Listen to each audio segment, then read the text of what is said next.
Hi there, Stacy with Limelight AZ. Um, so week 34, 610 stings.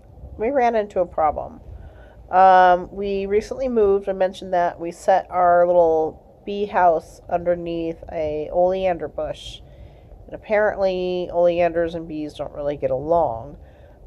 We didn't realize that. I just thought it's a flowering plant. It's probably fine, even though I know that it's poisonous to people. I didn't realize that it would be poisonous to bees. I just assumed that because they were insects and not people or animal or mammals, that it would be fine, and it was not fine.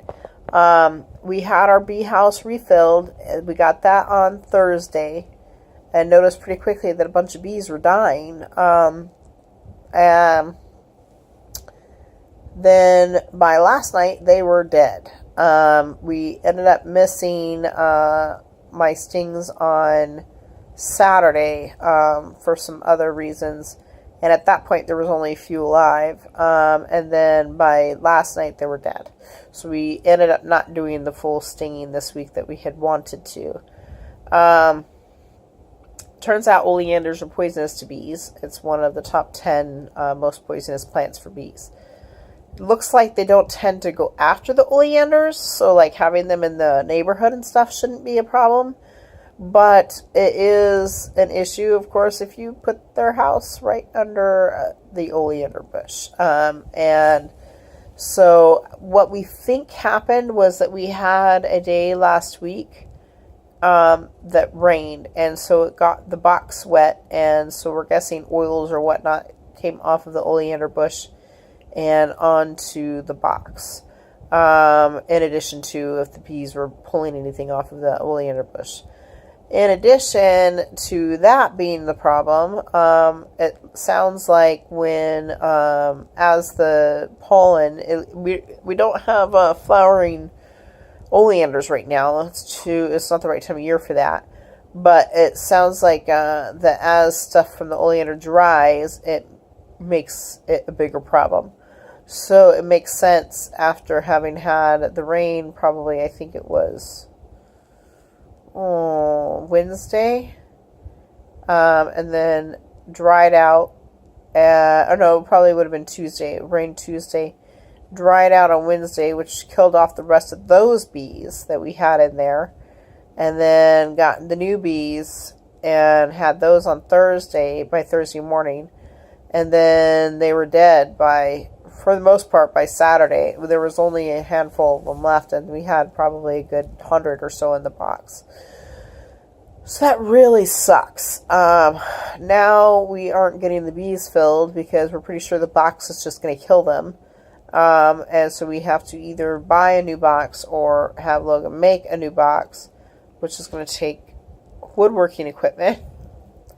So we're kind of in a bind right now. It looks like I'm going to be without stinging for probably at least a couple of weeks until we can get the box replaced. If we have no place to put the bees, then we have no place to, and then we can't sting. So that really sucks. But you live and you learn. I even thought when Logan wanted to put the bees under, because we have a high concrete wall, and the oleander bush goes up and over that wall and hangs into our yard a little bit. And so he was thinking setting them on the wall underneath the oleander bush. And I thought, I know oleanders are poisonous. I should look it up, and I didn't. I chose to ignore that little prodding that said to do that. And he wanted to put it under the oleander bush because it's the only location in our yard that is shaded. So, I just, you really just need to listen when you have that little, something's not right. I chose to ignore it, and now we're going to pay for it. So, at any rate, yeah, keep your bees away from oleander bushes. Okay, so the other big thing, though, is I realized earlier in the week that because I'm able to cross my legs now, Logan can probably set me upright and help me to sit upright a little more frequently, like when playing games or talking with people. So we did that, not last night, not the night before, a couple of nights ago. And it went pretty well. I tried to avoid having Logan moving me because he's got a lot of back problems, and I don't want to cause his body to degrade and cause it to affect work. So for the most part, I don't have him like move me unless it were to be like an emergency situation.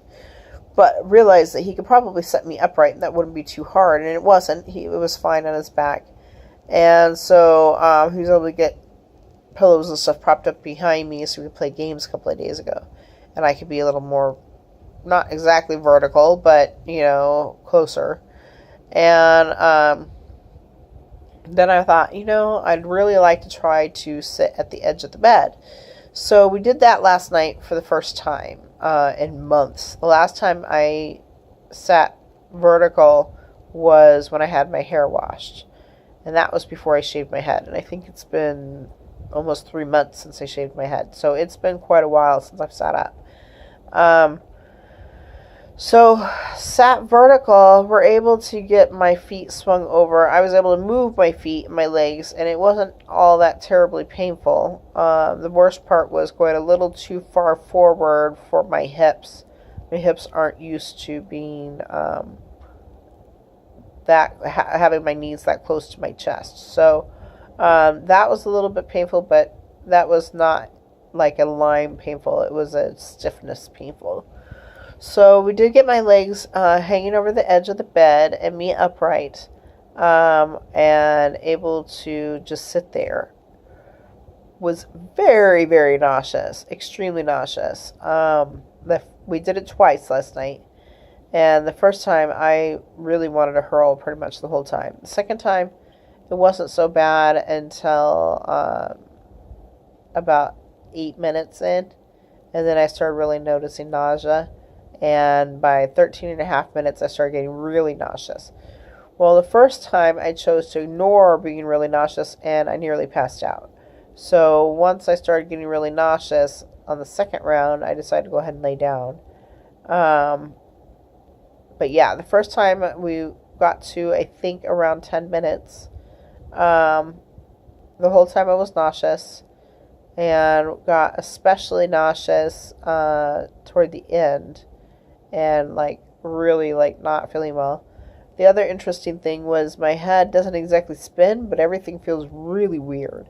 Like if you've ever just had not been drunk, but kind of had a buzz from alcohol or had an epidural, it feels a lot like that. And it was just like everything just felt weird. My environment felt weird. My depth perception is way off, and how my body senses where things are. My feet on the floor, it felt like the floor was uneven, which was really weird. It felt like my heels were much further down toward the ground than the balls of my feet.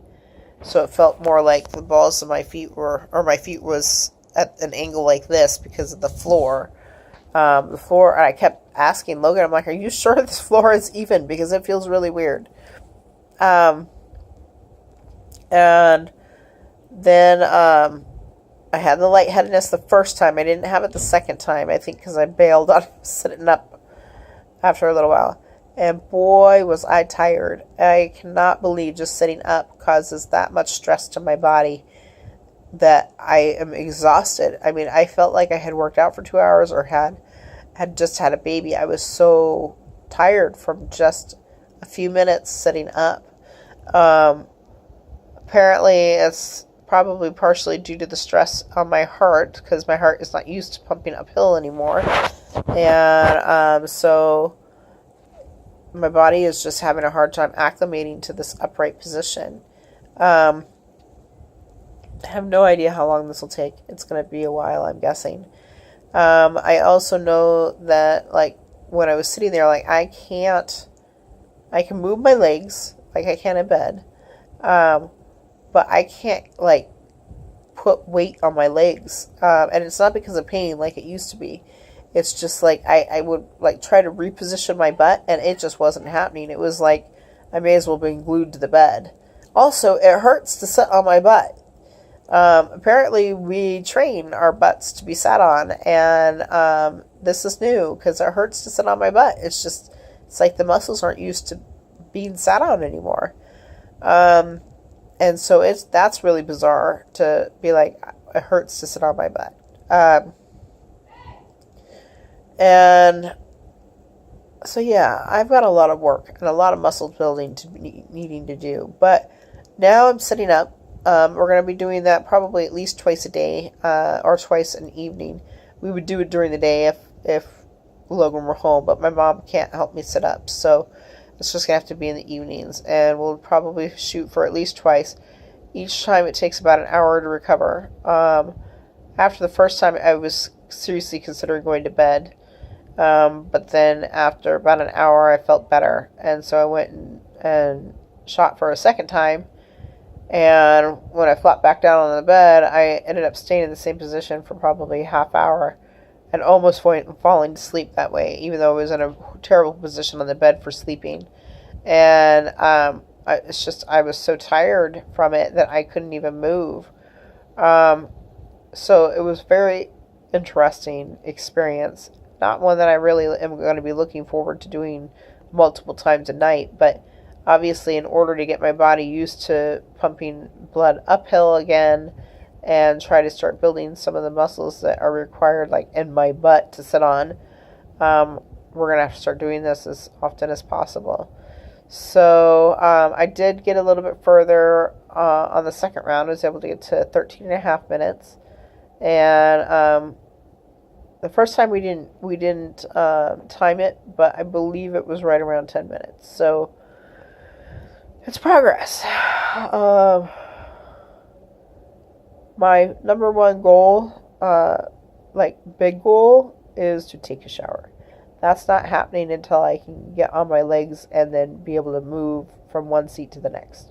So actually, I would say, you know what? Actually, I would say my number one goal for now is to getting onto a standalone potty seat, so I'm no longer using the bedpan. I would say that would be my first goal, and then the shower. So I feel like it's so far away, but I've already come so far that I am encouraged. I don't feel like it's worthless to do it, Anyways, so I will still do the update, see if there's any progress as far as setting up and whatnot in the coming week, but probably won't be doing any actual bee stinging updates for a week or two. I'm really irritated about that. I cannot believe I let myself ignore the inkling to check on the oleanders, and if I had, we'd have bees right now. So anyways, I think that's it. Have a good day.